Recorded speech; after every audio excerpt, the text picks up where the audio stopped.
Good morning. Thank you for being here with us on our virtual Sunday service here at First Unitarian Church of Toledo. Just a couple announcements today. We want to remind you of our in-gathering picnic next week. We will be social distancing, and we encourage folks to bring their own food in their own circles, and we will wave lovingly from afar. And also a reminder to please join us for coffee hour after the service. We will have that meeting code and password on the screen for you, but if you've joined with us before, you're welcome. If you're a newcomer, we'd love to see you. That's on Zoom immediately after the service.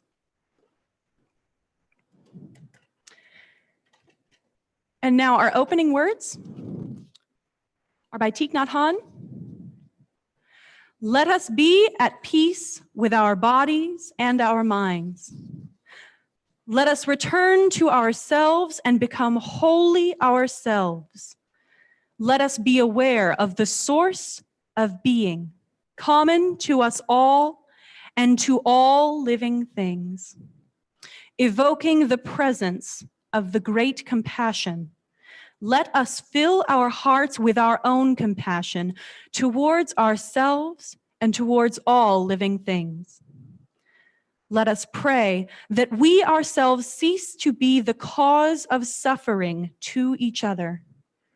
With humility, with awareness of the existence of life and of the sufferings that are going on around us, let us practice the establishment of peace in our hearts and on earth.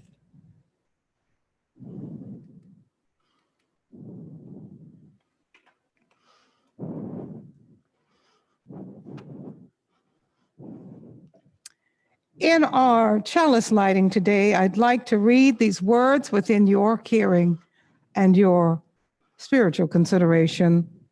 Inclusion is seen as a universal human right. The aim of inclusion is to embrace all people, irrespective of caste, class, gender, and disability.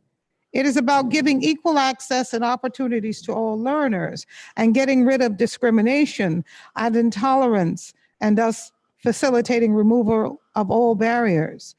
It affects all aspects of public life. Inclusion is a state of being valued, respected, and supported. It's all out focusing on the needs of every individual and ensuring that the right conditions are in place for each person to achieve his or her full inclusion. And it should reflect it in an organization's culture, practices, and relationships that are in place to achieve and support a diverse workforce, community, society. In simple terms, diversity is the mix. Inclusion is getting the mix to work well together. Now, please join us in our covenant, which is on the screen above.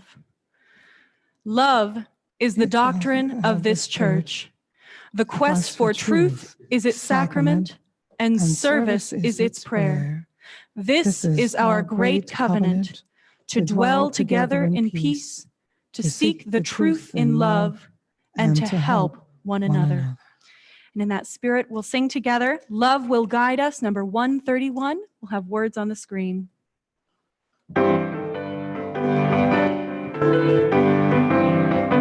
Love will guide us, peace has ride us, hope inside us will lead the way on the road from greed to giving. Love will guide us through the hard night. If you cannot sing like angels, if you cannot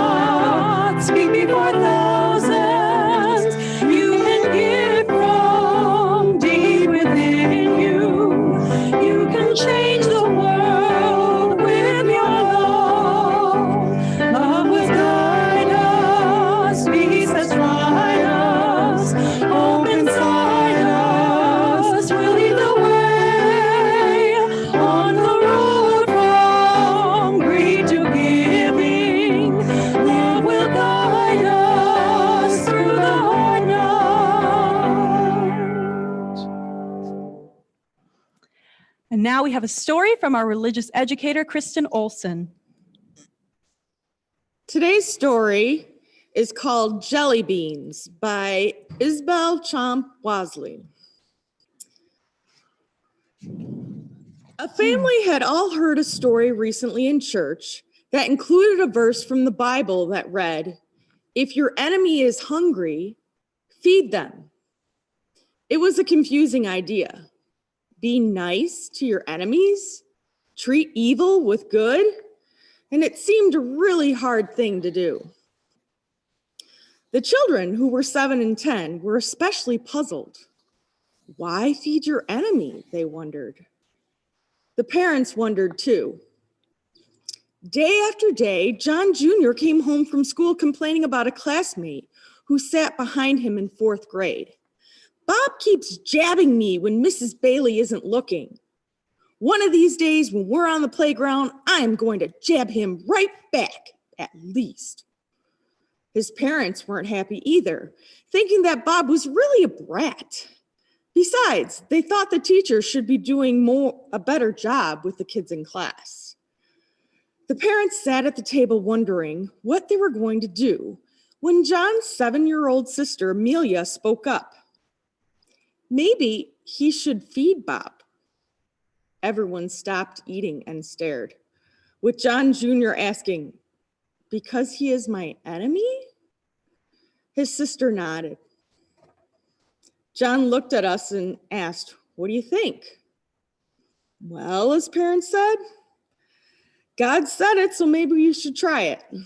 Do you know what Bob likes to eat? If you're going to feed him, it might as well be something he likes." "No." Amelia asked, "Does he like goldfish?" Which was her favorite snack. "No." "How about cookies?" asked his mother, who loved to bake, asked. "Maybe, but he can get cookies anywhere," John answered. Everyone was quiet, especially John. "Jelly beans," he shouted. "Bob just loves jelly beans." The next day, so John bought a bag of jelly beans to take to school. We would see whether or not feeding the enemy worked. The next day, sure enough, Bob jabbed John in the back. John turned around and slapped the bag of jelly beans on the enemy's desk. When the bus dropped John off at school, his mom was waiting for him. He got off the bus yelling, "It worked! It worked!" After he jabbed me, I gave him the jelly beans. He was so surprised he didn't say anything. He just took them, but he didn't jab me the rest of the day, or the next day, or the next. In fact, John became good friends with Bob, all because of a little bag of jelly beans. John also realized that Bob was never really his enemy. He was just someone John didn't know. He was just someone who needed John to show him friendship.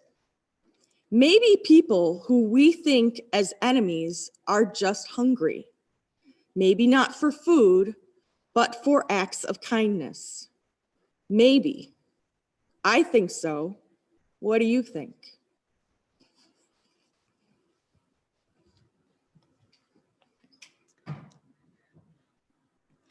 Thank you so much, Kristen. And in that spirit of connection seeking and of being a reliable source for another, our anthem today is "When I Am Frightened." I'm joined by Derek Emch and Bonnie Rowe. And we shall begin.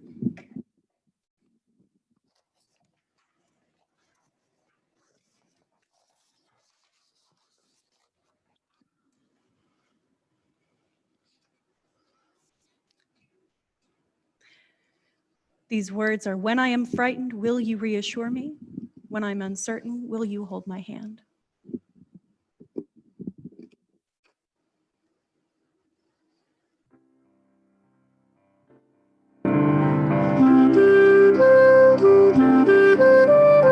When I am frightened, will you reassure me?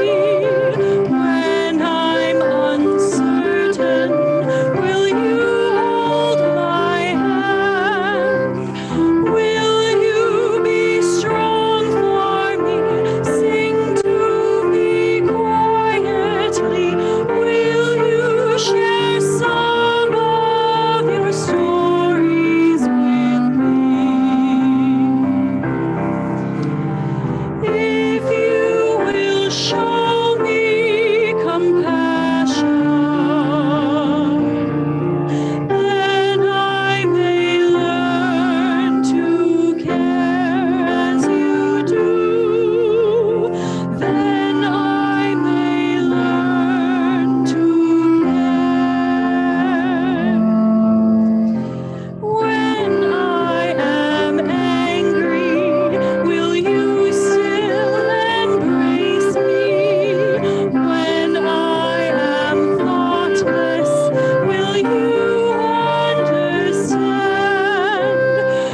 Today's meditation is taken from a training that I'd had many years ago, and it had updated itself last year, Diversitom.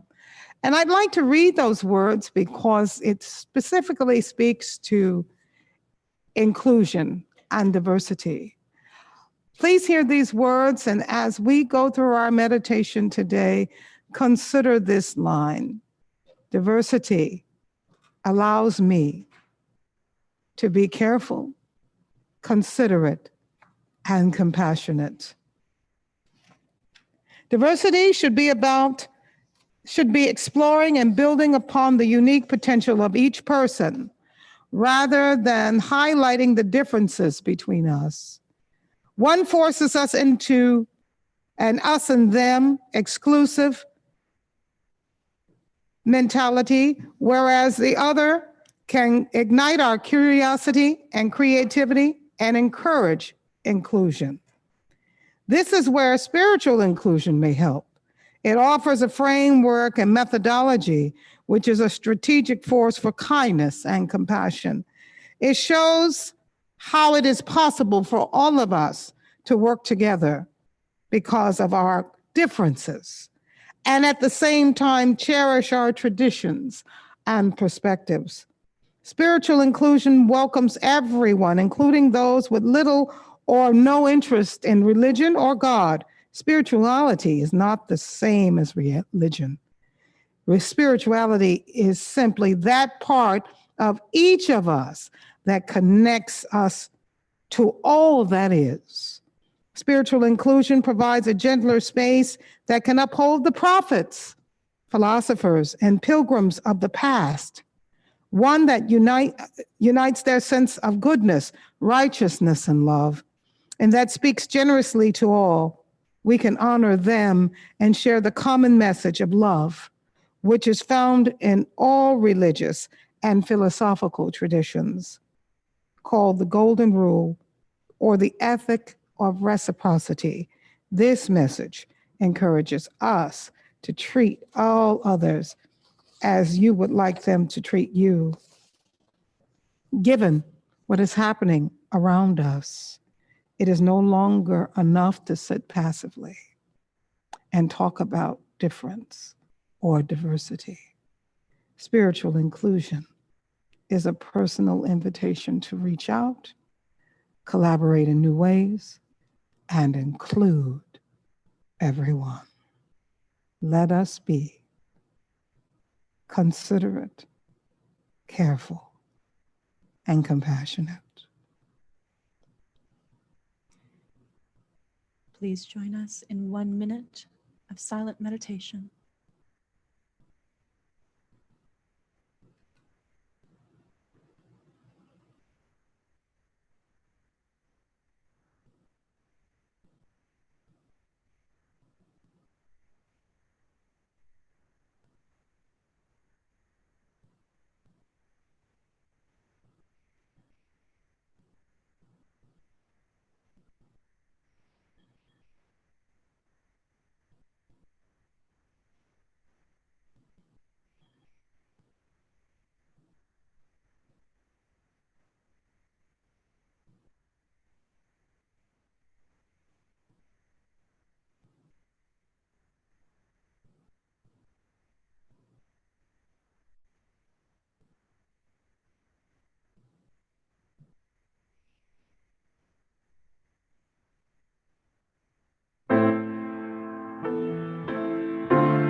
to me, come to me.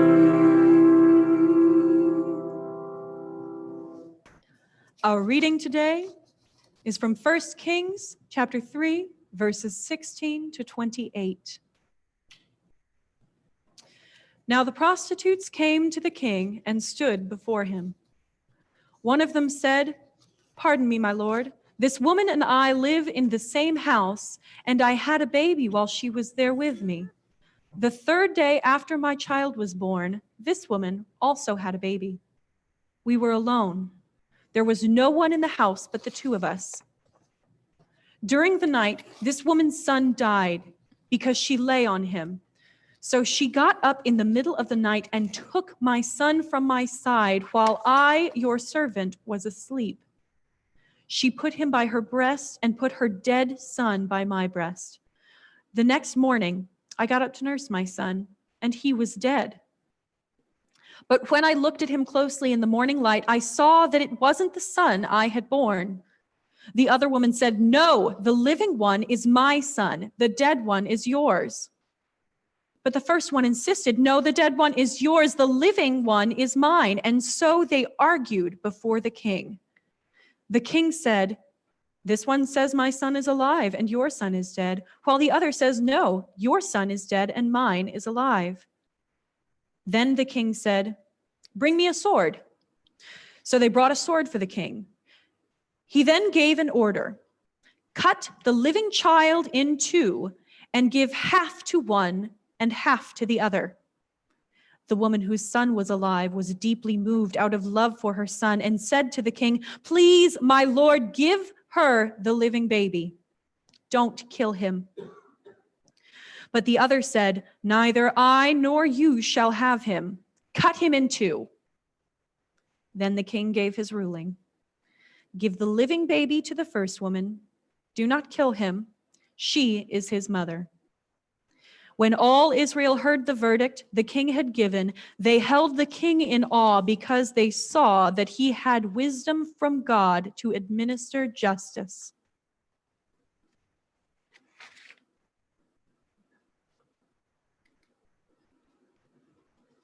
Thank you so much for the eloquent reading of those words.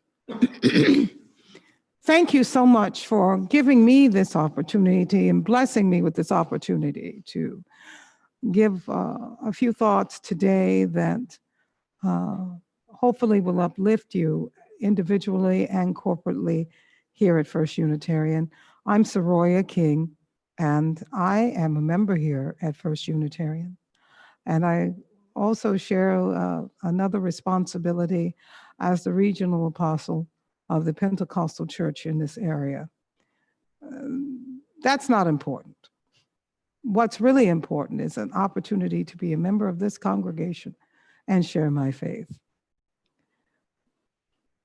I know that when people thought about the sermon topic today, I know they were getting ready to hear a lot of scientific terms, but I defer my laymanship to the trained and passionate scientists who are working on a vaccine currently. So I won't bore you with my lack of knowledge in this area. But what I will say to you is that there is something that we really do need, along with the vaccine that is going to arrest the pandemic and place it back in its seemingly more harmless stance. And I believe that along with this race for the cure, per se, there should be also an ongoing concurrent race for spiritual growth in our society. At this point, we're getting an opportunity to see how bad we can be. We have seen probably the most extended understanding of inappropriate human behavior right now today. We are experiencing the need for a spiritual vaccine. There's too much pro and anti going on. They have factionalism, division, divisiveness, and exclusion that has placed us all into a sense of being more isolated and socially distanced than perhaps this disease had intended. We're more socially distanced and isolated more than this disease has perhaps intended. I don't want to spend a whole lot of time talking about coronavirus because Lady Corona is commanding all the attention she needs. I had the opportunity for a little while anyway to participate in the protests that are ongoing in Detroit currently now. I spent some time with some of the leaders and walking and talking, went to a protest, got detained because I was asked to be a legal observer. To me, it's rather funny because I consider this all a part of my resume. This is resume building stuff for me. And so to have been detained at the Detroit Detention Center, which was a lot more roomier and comfortable than I had envisioned, I had the opportunity to look around at my fellow brothers and sisters and really see what was going on. For the first time, my eyes were opened. This is not a protest. This is a race for the cure. People who have turned out into the streets voicing their displeasure at the way things are just as important as perhaps our educated and well-relegated scientists who are looking for the cure under a microscope. Society right now is under the microscope. We're under the microscope. We are having to take yet a deeper internal look at who we are as people. I make no qualms when I say that I believe that America is the greatest country on the face of the planet. I believe that. I support that. And I assure that every 4 years with my vote. But that's not important. What makes this country great is that as I sit here today in this chair, I sit and see my brothers and sisters in every hue, in every economic class, in every gender, in every personhood, and I see among us respect. When I joined First Unitarian, I joined First Unitarian because of the things I was not because of the things I was.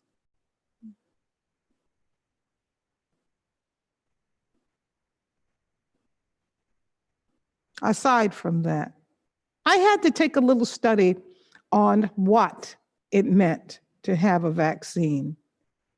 I have to say to you, I am in awe of the chemists, the microbiologists, the biomedical engineers, and the people who are doing the small pipetting.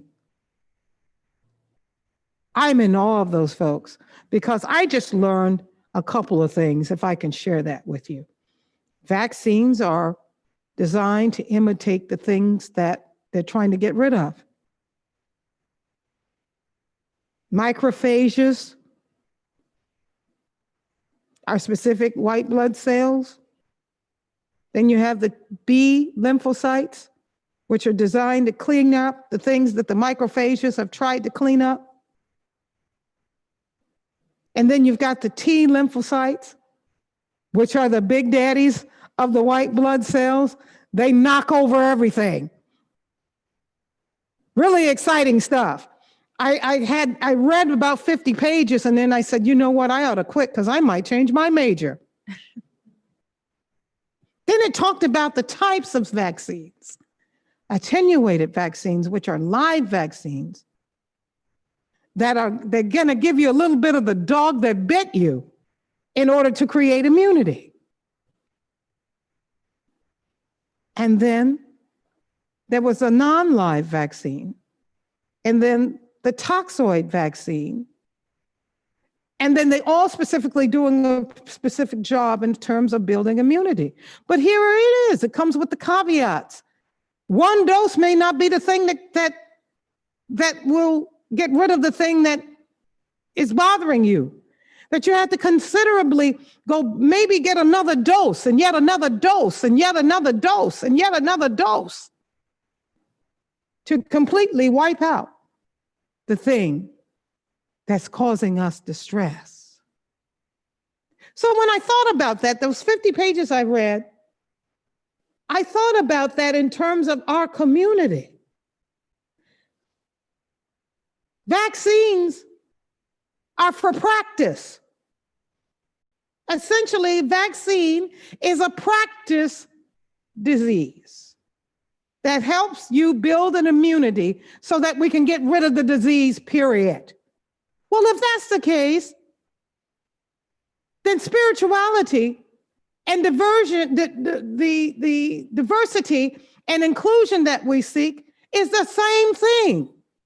We have to practice. We have to practice. We have to keep putting in the vaccine. We have to keep incorporating the vaccine in the way that we treat one another, in the way that we formalize our governments, in the way that we pass on the wisdom to create change. We have to practice. We have to keep giving ourselves dose after dose after dose after dose. One shot won't do it.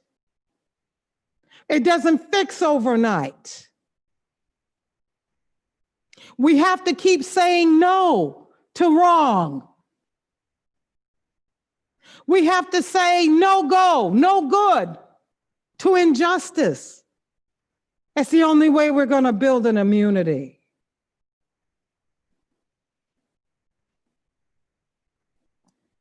But here's the problem. And it goes back to the reading today that my friend so eloquently read. King Solomon was imbued with the wisdom that had came directly from a divine source. He had the vision to see the problems that people were experiencing.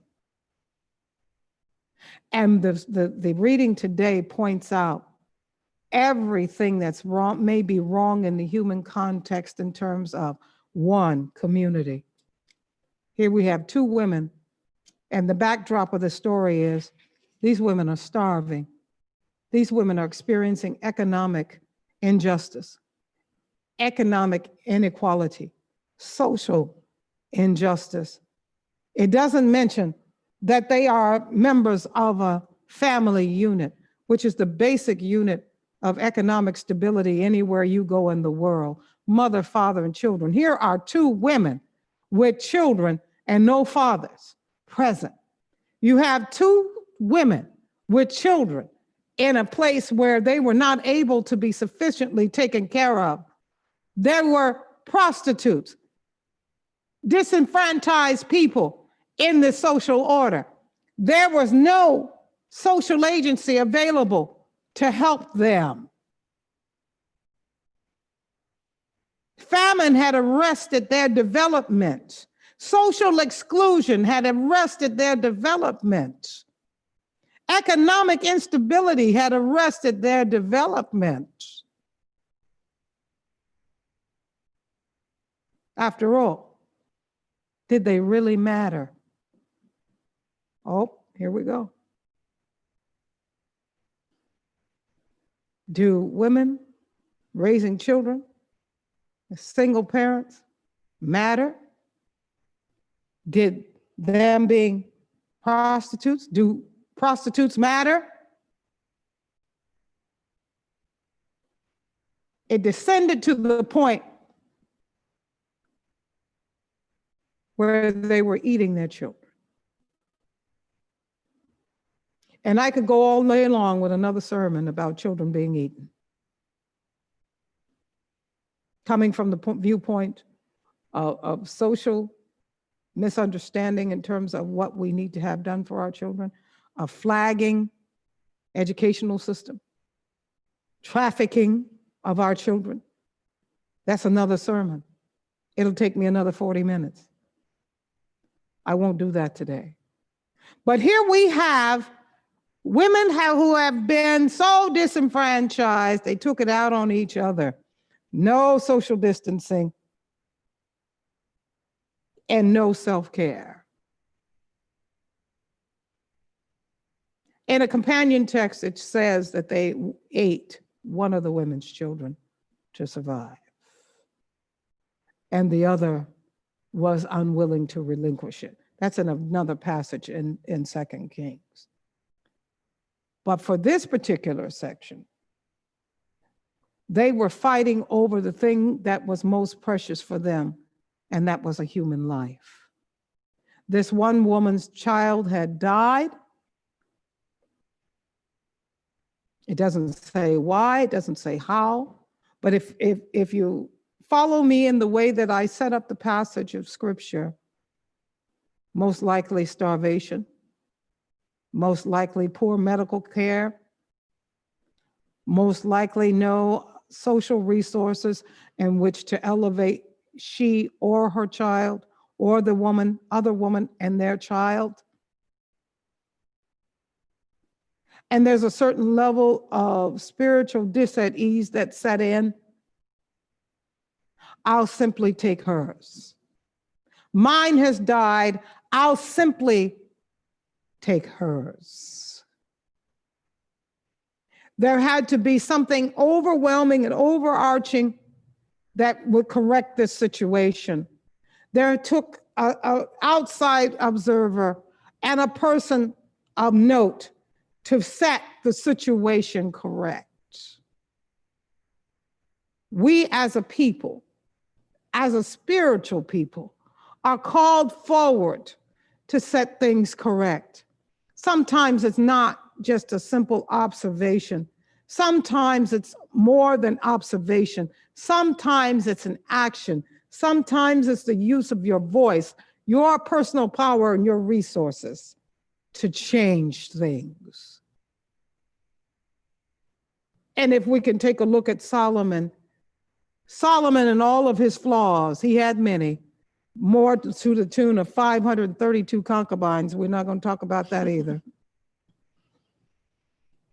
He had his flaws, but he had been given the opportunity to be a right and a just administrator over his community.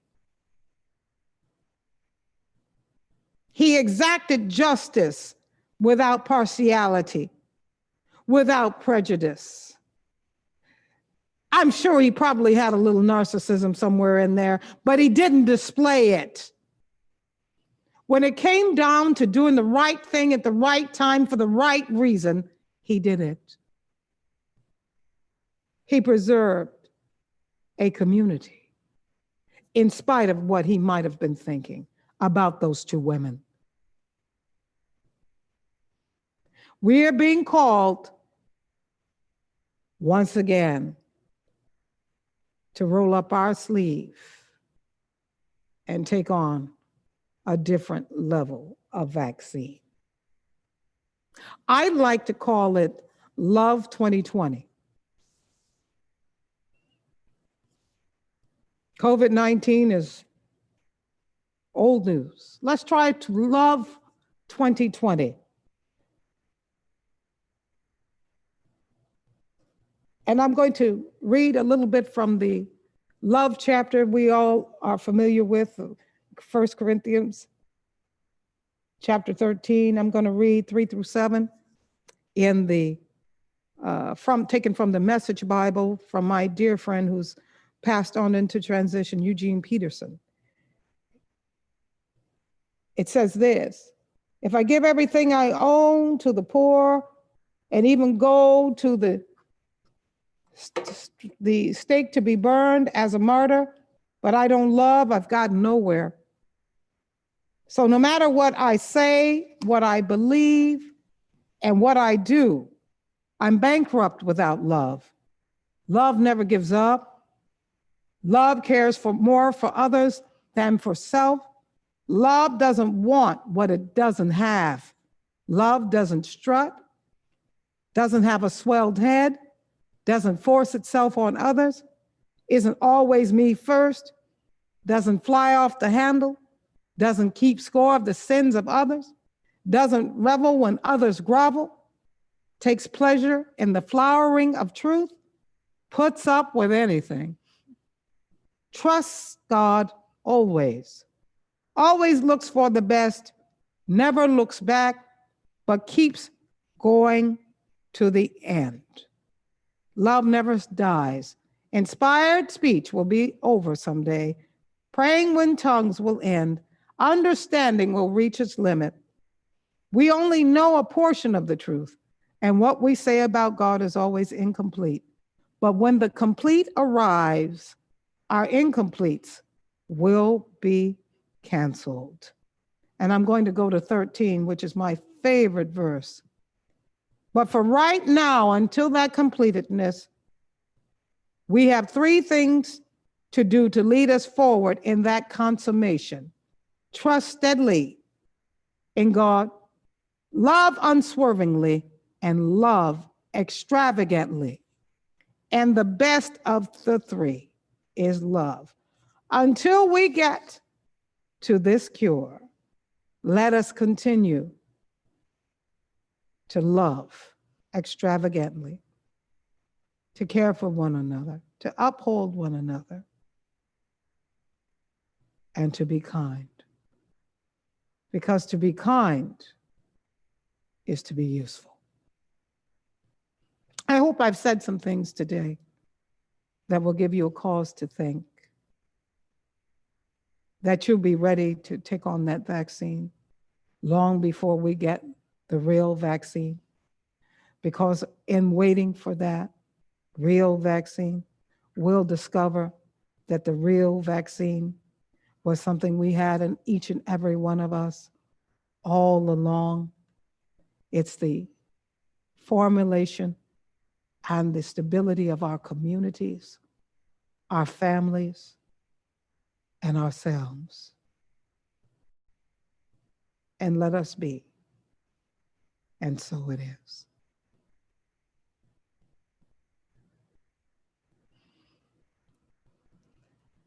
Thank you so much, Soraya. We're so grateful for your presence in this community. And we're so grateful for those of you that are present from afar. If you're able to uplift your community financially, please take this time for our offering. Oh, she went backwards.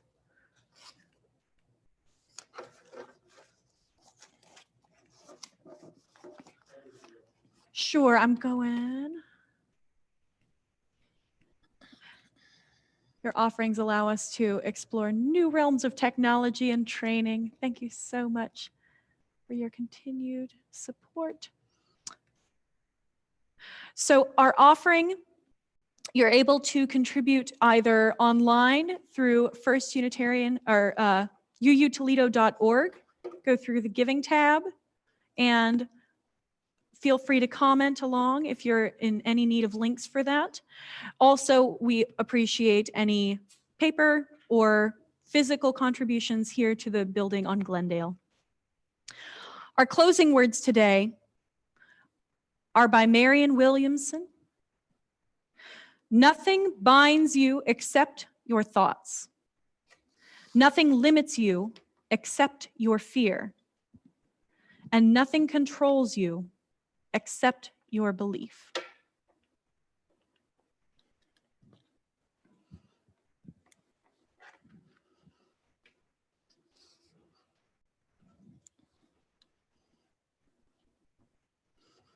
And we're going to send the flame today with these words taken from our beloved hymnal, number 681, which says these: deep peace of the running wave to you, deep peace of the flowing air to you, deep peace of the quiet earth to you, deep peace of the shining stars to you, deep peace of the infinite peace to you.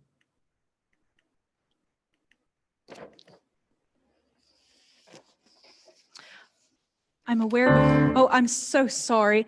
As I was playing with this, I realized that I missed our coming soon. Please do join us next week for our Earth Service and In-Gathering on September 13th. As mentioned before, we will also have our In-Gathering distant picnic at 1 o'clock outdoors, weather permitting. And with that, our closing music is I've Got Peace Like a River with Derek Emsch and Bonnie Rowe.